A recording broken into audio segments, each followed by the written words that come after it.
मालूम है? ऐसा है 1450 वेंटिलेटर, N95 मैं ये कह नहीं रहा कि आप नहीं कर रहे हैं, ये सब हर मैं प्रदेश ये नहीं में कह जा रहा कि रहा आप नहीं कर रहे हैं, मैं 16 ये कह रहा करोड़ हूं वैक्सीन जो गई है विभिन्न प्रदेशों में, क्या ये एक बड़ा कदम नहीं है सही दिशा की तरफ कि हम नहीं। तो ये सवाल ये नहीं है कि आप बड़े कदम क्यों उठा रहे, सवाल ये था और बात यहां से शुरू हुई थी इस वाले मुद्दे पर जो आपने बताया, वो ये कि अनुमान लगाना भी काम था ना सरकार का, और अनुमान करने का कि भाई ये अगर सीरियस दिख रहा है केस, ये बढ़ता हुआ दिख रहा है, दूसरी लहर आती हुई दिख रही है, वो अनुमान सही नहीं गया तो गलती हो जाती है, हुई है। किशोर जी, मैं आपकी इस बात को सिर्फ आगे बढ़ाते हुए कहूंगा कि इतनी बड़ी सुनामी आएगी कोविड की, इसका अनुमान शायद किसी ने भी नहीं लगाया। नहीं सही है, मैं ये नहीं कह रहा कि बिल्कुल उसके बिल्कुल सही बात है।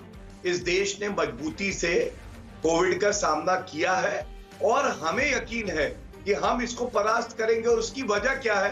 प्रधानमंत्री जी रोज आप देखिए बैठक का दौर चल रहा है, जब हम ये चर्चा कर रहे हैं तो प्रधानमंत्री जी बैठक कर रहे हैं, वो ये सुनिश्चित करना चाहते हैं कि चाहे दवाई हो, अस्पताल में बेड हो, इसकी पर्याप्त मात्रा में हर नागरिक को अगर कोई इस बात की आलोचना करेगा कि साहब आपका अनुमान आप नहीं लगा पाए, दूसरी लहर इतनी खतरनाक होगी, उसके बारे में जो वार्निंग्स दी जा रही थी उनको नहीं सुना गया, या उसके बावजूद इलेक्शंस पे ज्यादा जोर दिया गया, तो ये आलोचना गलत है। किशोर जी देखिए, आलोचक जो होगा वो आलोचना करता रहेगा। ये देश दो तरह के राजनीतिक दलों को देख रहा है और नागरिकों को भी। एक वो है जो दिन रात एक कर रहे हैं, जान बचाने के लिए तत्परता से लड़े हैं, बेहतर स्थितियां पैदा करने का प्रयास कर रहे हैं। दूसरा वो है जो केवल कमियां बता रहा, वो नकारात्मक बात कर रहा है। अगर 100 जिंदगी बचाई जाए तो ये नहीं कहेगा कि 100 जिंदगी बचाई गई, वो कहेगा कि ये बुरा क्यों हुआ। और मैं केवल इतना कहूंगा, जब इतिहास लिखा जाएगा तो उनको ही याद किया जाएगा जिन्होंने सकारात्मक कदम उठाए, चाहे छोटे चाहे बड़े।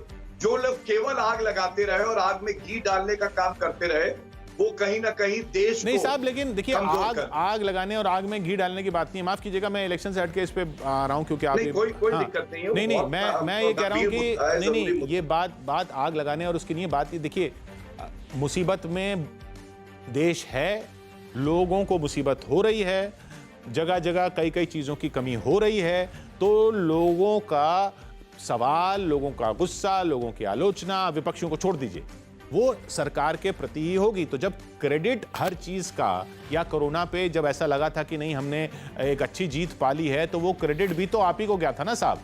तो जब क्रेडिट आपको जाएगा तो आलोचना भी आप ही की होगी ना।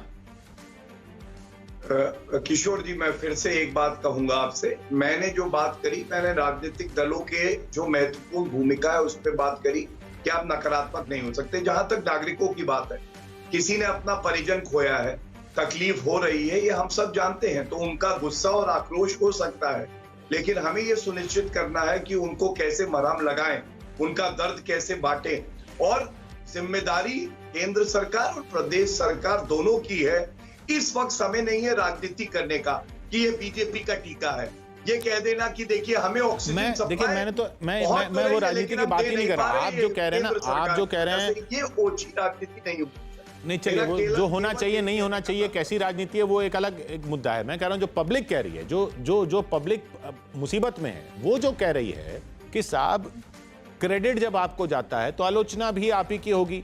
अब उनको ये तो नहीं कह सकते ना कि साहब आप हमारी आलोचना कर रहे हैं, लेकिन आप राज्य सरकारों की भी करिए साथ में। अरे भाई वो कहीं नहीं। हाँ, मैं उसकी बात कही, मैंने कहा कि इस वक्त देश में जरूरत क्या है। किशोर जी, जरूरत ये है कि केंद्र की एक सरकार है, एक प्रदेश की सरकार है, और हेल्थ जो है स्टेट सब्जेक्ट है, लेकिन छोड़ दीजिए उसे भी इस वक्त, क्योंकि नागरिकों की जान बचाना अहम है।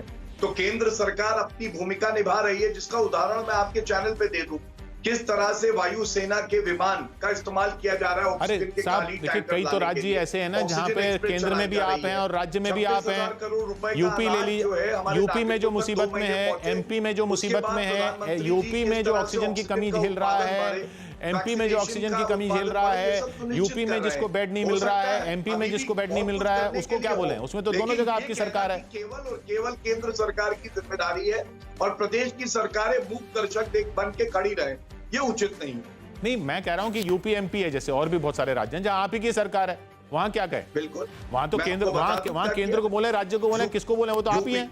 हाँ, मैं बता दूं आपको, एक मिनट। जैसे आपने उत्तर प्रदेश की बात करी, तो मैं आपको बताऊं, उत्तर प्रदेश में ऑक्सीजन की जैसे ही कमी पाई गई, तो योगी आदित्यनाथ जी ने लाइव ऑक्सीजन